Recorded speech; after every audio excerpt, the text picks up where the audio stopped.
coordinators, RSO presidents and advisors, student officers both outgoing and incoming, the 246 and ROTC 2011-2012 Corps Commander, Adansonians, friends, classmates, good afternoon to all.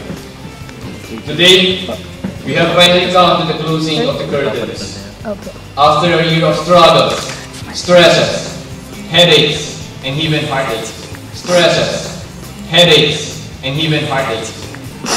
I could now pronounce that the time has come for me and the rest of the outgoing officers to repose and concentrate on our personal priorities. Being a president or a leader is not an easy task, definitely.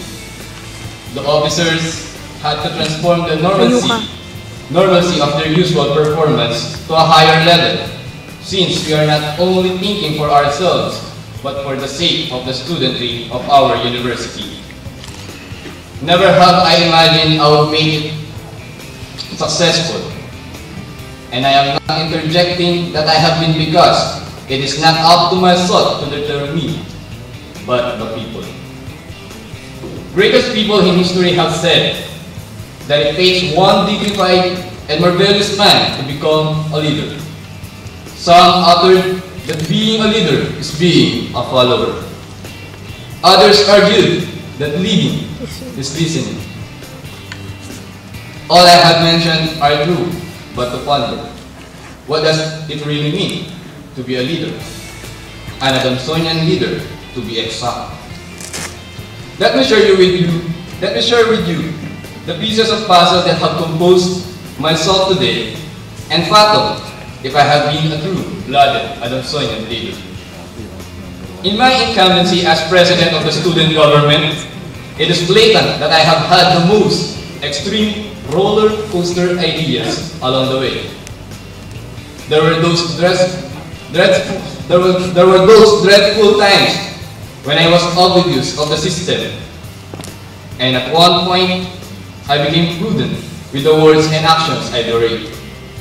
There were also those times that I knew that my ideologies and comments are real on the right path, but unfortunately, those would have to deviate the will of the majority or the minority in various instances.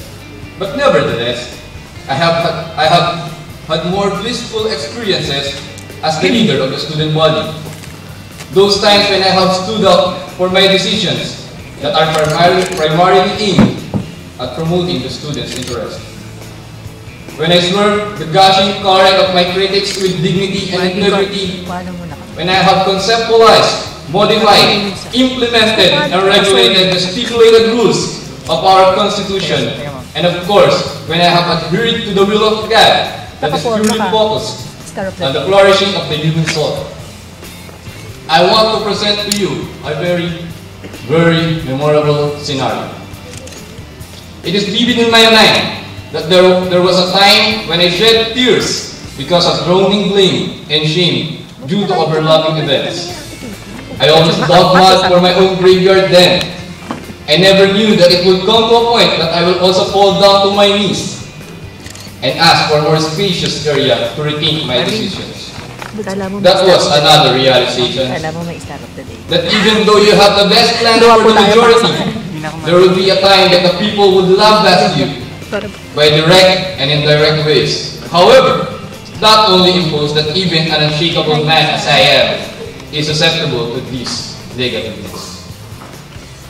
I have listened to the dictate of my heart and proposals of my friends. And finally, I have resolved the problem.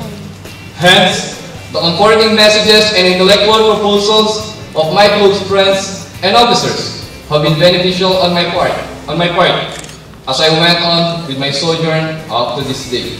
But nevertheless, fortunately, through God's light and the support of my officers and consultants, I was able to surmount all of these mountain high lakes.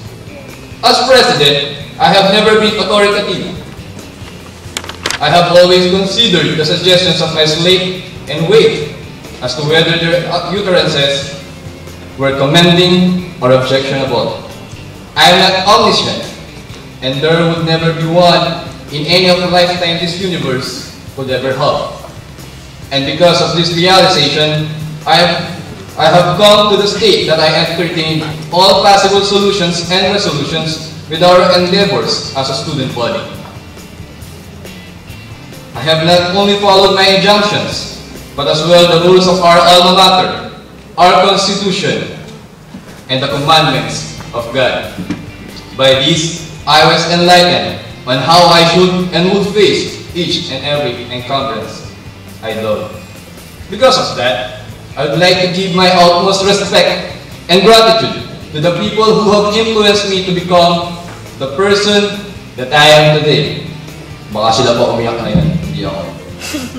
First, I'd like to give a special thanks to Attorney Julius Babista, to Ms. Lea Pandido, for lengthening your thread of patience and understanding with regard to my persistent undertakings. I know that there were numerous times that we have clashed because of my imperfections, objections, and limitations. However, you have always been supportive in all my activities and have spunked my ass when my head grew bigger at times. I know that you understand my positions because we only have one aim and one heart when it comes to the student league, and that's always for the best. Ma'am, sir, thank you. I am happy that I have had my experiences at Adamson, both as a student as well as an officer with the greatest people in the university. You are not only my consultants, supervisors, or directors, but my second family. Thank you. Yak na. To the AXA professors, especially to Sir Dondon, Sir Noel, Sir Chris, Sir Jack, and Ma'am Caps. Puro Elias, no? Thank you for always uplifting me. You are always there to protect me against all odds. And not to mention, all the enlightening advices that you gave. To my bubuyating friends, kung nagwo-wonder kayo, yung boo for bulag, Isabel. Yung buy for baboy, si Mark Lester. Yung yak, ako yun, payat. And for ting, si Marvin. Salamat sa pagkakaibigan at suporta ninyo sa akin. Hindi sa pagiging presidente, kundi masigit sa personal kong pamumuhay. Napag-iyak. Lagi kayong andyan kahit wala kayong maipayo ng maayos. At purong katawa lang. To my Diamond Group, among the presidents, Joyce Montinola, Ali, JP, RB, Jovic, Roy G, and Yusa, Mike, Andre, Orben, Ron, and Rosendo, you are my emergency response team in the student league. Palakpakan niyo naman sila.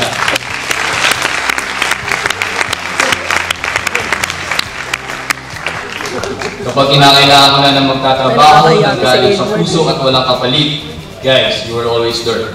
Thank you so much for the love and respect that you have given to me. Medyo cheesy, but I love you guys. And I always will. To my Ado Political family, thank you for giving me the opportunity to lead you in our course. To AUPS family, na medyo malapit sa puso ko. Maraming salamat sa inyo lahat. To my family, ate ko lang andito. Mahal na mahal ko kayo. Thank you for the privilege. Yan, for yung pamilya niyo. Parang pinilit lang. Salamat sa walang sawa at walang hanggang katapusang such, di ba? Suporta. At sa mga hindi nabanggit, alam niyo naman, you have a special place in my heart. Love you guys. And now, I would like to congratulate all the outgoing officers of the AUSD and of different RSOs.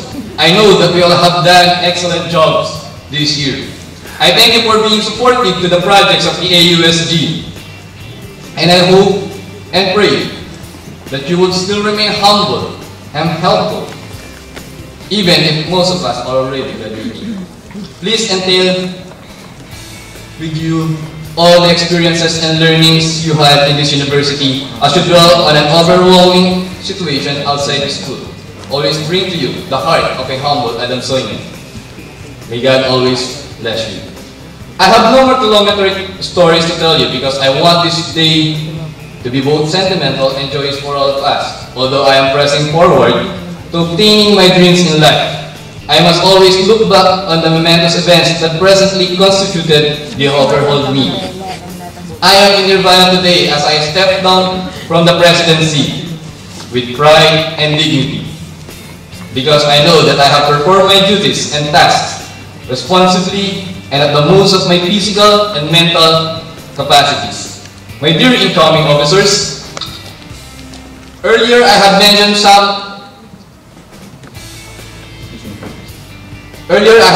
some of the stories I have experienced. Now it's the time for all of you to envision what you aspire the student body has to become this coming year. We already made a good history in Adamson University, and it's up to you now to make it better. Again, it takes a one dignified and rebellious man to be a leader. He also has to be a follower, a listener as well. You have chosen to be on this path, and the student service nature, so have the guts to stand up and face the enormous challenges that will inevitably punch your way. Follow what your heart desires, but desire not for yourself but for others. Being a leader is like being a parrot.